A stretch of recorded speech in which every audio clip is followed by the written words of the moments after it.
Salut à tous et aujourd'hui focus sur un outil de protection face au Covid qui pose beaucoup de questions. On va parler des gants parce qu'on a pas mal d'indications contraires sur les réseaux entre ceux qui revendiquent d'en porter pour aller faire leurs courses et ceux qui alertent sur la dangerosité de cette méthode comme par exemple Dr John dans ce tweet partagé et liké des milliers de fois.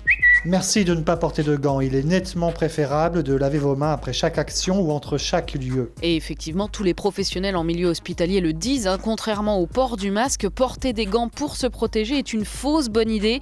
Pour comprendre pourquoi, il faut regarder comment ils sont utilisés à l'hôpital pour être efficaces. C'est simple, quand les personnels de santé, médecins, infirmières en mettent, c'est pour s'occuper d'un seul et unique malade. Donc on parle là d'une utilisation de quelques minutes seulement, puisque le but, c'est de ne pas contaminer les autres personnes prises en charge ensuite.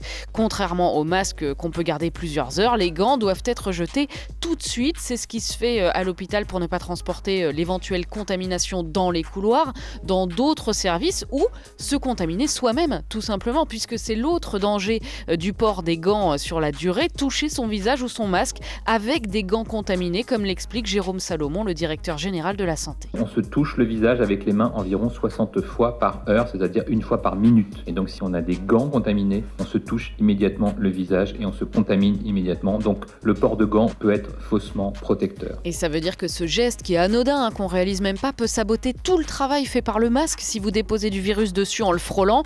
En clair, pour que ça soit efficace, non seulement il ne faudrait jamais bouger les mains, mais il faudrait changer de gants à chaque entrée et sortie de magasin pour éviter de transporter du virus ailleurs. Bref, le plus efficace finalement pour soi et pour les autres, c'est d'utiliser du gel hydroalcoolique, de se désinfecter les mains en quittant un magasin, en rentrant chez soi et après avoir enlevé votre masque évidemment. Move Radio, Hip Hop Nation.